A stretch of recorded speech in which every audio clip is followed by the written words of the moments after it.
হ্যাঁ প্রিয় দর্শক, সত্যি বলছি, এ এক হৃদয় বিদারক ঘটনা।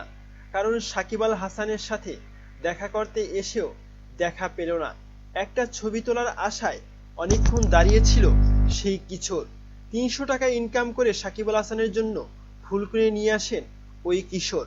আর ওই কিশোরের ফুল গ্রহণ করেই চট করে গাড়িতে উঠে চলে যান সাকিব আল হাসান। এই দৃশ্য দেখে অনেকেরই মন কেঁদে উঠেছে, আর সেই মনটা কেঁদেছে আমারও, যার কারণে আমি প্রতিবেদনটি করতে বাধ্য হয়েছি। সাকিব আল হাসানের অহংকার অহমিকা দিন দিন যেন বেড়েই চলেছে।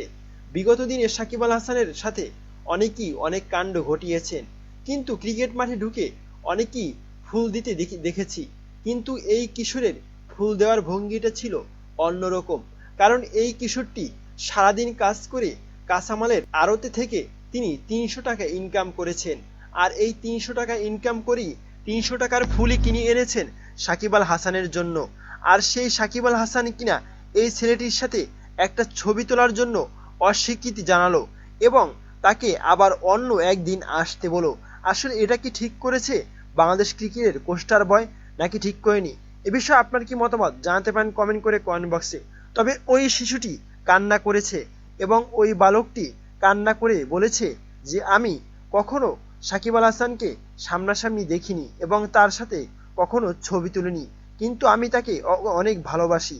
সেই ছেলেটির শীতের পোশাকের নিচে যে জার্সিটি পরা ছিল, সেই জার্সিটির নাম্বার ছিল 75, আর তাতে লেখা ছিল সাকিব আল হাসান অথবা সাকিব।